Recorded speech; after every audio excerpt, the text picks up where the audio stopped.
Ya, Assalamualaikum. Hari ini kita akan sambung bab 1.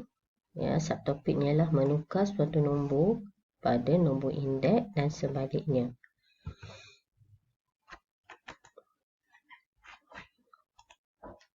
Okey, suatu nombor indeks boleh ditukar kepada bentuk indeks dengan kaedah pembahagian berulang atau kaedah pendaraban berulang. Okey, pembahagian berulang ini kamu telah belajar masa tingkatan 1. Okey, contoh kita tukarkan 64 dalam bentuk indeks dengan menggunakan asas 2, asas 4 dan asas 8. Okey, sekarang saya akan gunakan kaedah pembahagian berulang dahulu. Okey, pertama kita nak tukarkan 64 tadi dalam bentuk asas 2. Caranya kita ambil 64, kita bahagikan berulang dengan nombor 2. Okey, 64 bahagi 2, dapat jawapan letak di bawah 32. Bahagi lagi 2. Okey, jawapannya letak di bawah. Okey, bahagi lagi 2 sehinggalah pembahagian awak mendapat nilai 1. Okey. Jadi asasnya ialah 2. Kita akan tulis 2 ya, yang besar. Okey, nilai indeksnya kita bilang berapa kali kita bahagi dengan 2 ya. 1, 2, 3, 4, 5, 6. Jadi penukaran asas suatu nombor kepada bentuk indeks kalau 64, asas 2 kita letak 2 sebagai asas. Bilangan indeks ialah bilangan yang kita bahagikan secara berulang. Faham? Okey, kita tengok kalau kita tukar pada asas 4. Okey, soalan yang sama masih lagi nombor 64. Okey ya. Kita ambil 64, kita bahagi dengan 4. Okey, 64 bahagi 4 dapat 16. 16 bahagi 4 dapat 4. 4 bahagi 4, 1. Ingat ya, pembahagian mesti diteruskan hingga mendapat nilai 1. Kita bahagi berulang kali dengan nombor yang sama. Okey, jadi kita tulis 4 sebagai asas. Berapa kali bilangan kita bahagi, itu adalah nombor indeksnya. Contoh di sini, berapa kali kita bahagi?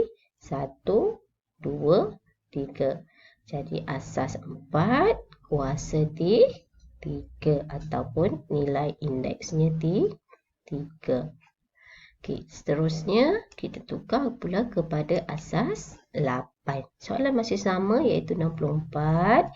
Kita bahagikan secara berulang dengan 8. Kita ambil 64 bahagi 8. Okey, dapat 8 bahagi 8 lagi hinggalah kita dapat nilai akhirnya 1. Jadi untuk jawapan ini kita tulis asasnya 8. Berapa kali kita bahagi? 2 kali. Jadi indeksnya 2. Okey, seterusnya soalan yang sama ya. Kita gunakan kaedah berulang. Okey, kaedah berulang, cara dia ialah kita gunakan asas tadi, kita darabkan dia berulang kali sehingga kita dapatkan nilai 64. Okey, contoh ya. Okey, 2 darab 2 dapat 4. Okey, 4 tadi darab dengan 2 dapatlah 8. 8 darab 2 dapat 16. 16 darab 2 dapat 32. 32 darab 2, 64. Jadi, awak kena ulang balik ya. Asas yang sama kita darab berulang-ulang kali hingga kita dapat nilai yang diberi. Ya, 64 tadi. Jadi, sama juga kita bilang berapa kali kita darabkan untuk dapatkan 64. Jadi di sini asasnya 2. Okey, asas 2. Kita darab 1, 2, 3, 4, 5, 6. So ada 6. 2 ada 6. Kita tulis 2 kuasa 6. Okey. Seterusnya kita tengok asas 4. Okey, asas 4 Kita ambil nombor 4, kita darab. Berapa kali kita darab 4? Boleh dapat 64. Contoh di sini 4 darab 4, 16. 16 darab 4 dapat 64. Berapa kali kita darab 4? 4 kali. 3 kali ya. Okey, jadi 4 kuasa 3. Seterusnya, asas 8. Kita ambil 8 darab 8 sama dengan 64. Jadi berapa kali kita darab 8? 2 kali. Jadi 8 kuasa 2. Okey, daripada contoh tadi, okey, kamu boleh buat penyelesaian untuk mencari nilai asas menggunakan pembahagian berulang ataupun pendaraban berulang. Ya, dua kaedah boleh digunakan. Pilih salah satu sahaja. Okey ya, ini contoh lain. Kalau dia ada pecahan. Okey ya, dia ada dua nombor ya, ke atas di bawah. Okey, so disuruh tukar dalam bentuk asas 2/5. Cara dia ialah kita ambil nombor yang di atas, kita bahagikan berulang dengan asas yang dia minta. 2 ya. Jadi kita ambil 32 bahagi 2, 16 bahagi 2. Okey. 8 bahagi 2, 4 bahagi 2, 2 bahagi 2. 11 kali kita akan dapat nilai 1. Jadi berapa kali kita bahagi 2? Kita bahagi dengan 5. Okey, sama juga 3125. 3125 kita bahagi dengan asas 5 ya. Bawah dengan bawah, atas dengan bawah ya. Kita mesti samakan dia. Okey, dibahagikan dia berulang. 3125 bahagi dengan 5. Kita dapat jawapan 625 bahagi lagi dengan 5. Ya, dapat jawapan 125 bahagi lagi dengan 5. 25 bahagi dengan 5. Okay, dan terakhir 5 bahagi dengan 5 dapat 1. Ingat ya, pembahagian berulang kita ambil nombor yang sama. Sebab asasnya, kita nak ambil asas yang sama. Bahagi hingga nilai akhirnya 1. Jadi di sini kita bahagi kepada 5 kali. 22 bahagi dengan 5.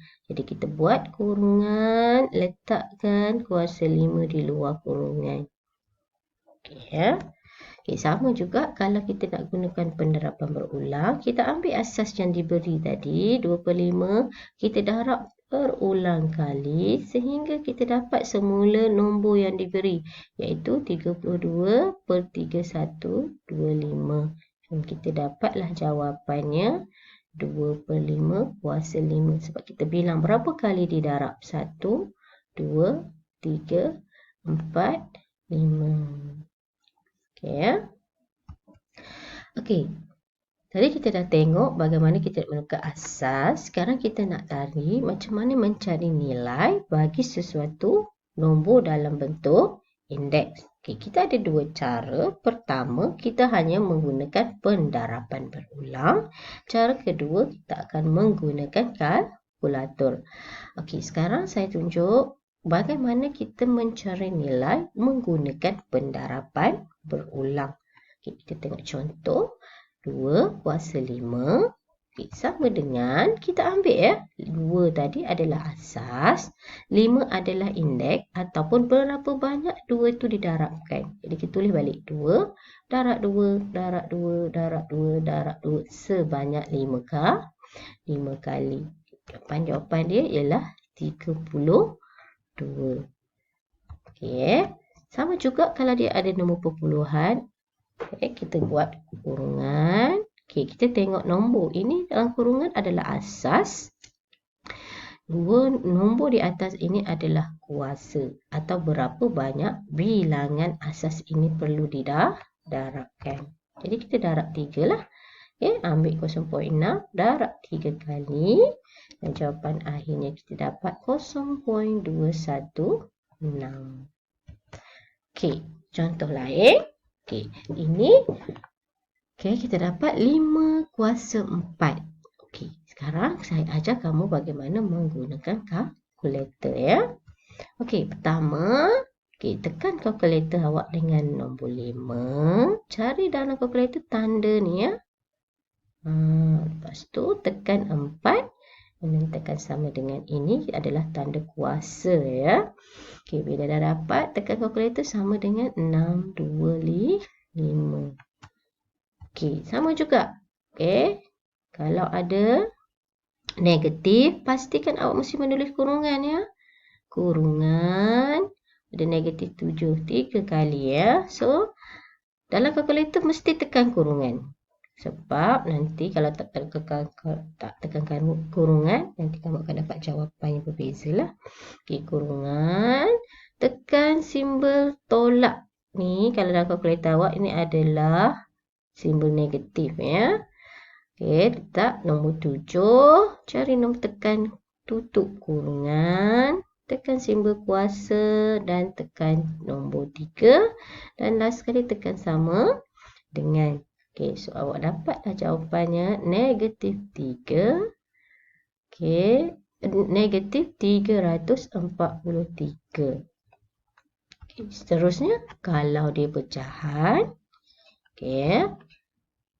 Okay, ambil kurungan. Tekan 2. Okay, tengok dalam kalkulator awak ada simbol A, B, /C. Ini adalah simbol pecahan. Okay, tekan nombor 3. Tutup kurungan. Tekan simbol kuasa, tekan nombor 4, tekan sama dengan. So, awak akan dapat jawapannya 16/81. Okay, yang seterusnya, kalau dia pecahan bercampur. Okay, pecahan bercampur. Okay, kurungan, tekan 1, tekan A, B, /C, tekan 3, tekan lagi A, B, /C, tekan 5, tutup kurungan, tekan kuasa, tekan sama dengan 2, tekan sama dengan, dan dia dapatlah jawapannya. Okey. Okey, sama juga kalau dia dalam bentuk perpuluhan, pastikan ada kurungan, tekan simbol negatif, letak nombor 0, tekan perpuluhan, letak nombor 5, tutup kurungan, tekan simbol kuasa, tekan 6 dan tekan sama dengan. Okay, ini jawapan akhirnya. Okey ya. So, bila buat latihan dalam buku teks muka surat 5, ya, salin dalam buku latihan dan buat jalan kira. Okey ya. Boleh gunakan kaedah pendaraban berulang ataupun pembahagian berulang. Pilih salah satu kaedah sahaja. Okey, cari nilai dalam bentuk indeks ini. Okey, boleh menggunakan kalkulator tetapi tunjuk jalan kira menggunakan kaedah pendaraban berulang ya. Okey, itu saja untuk hari ini. Sekian, terima kasih.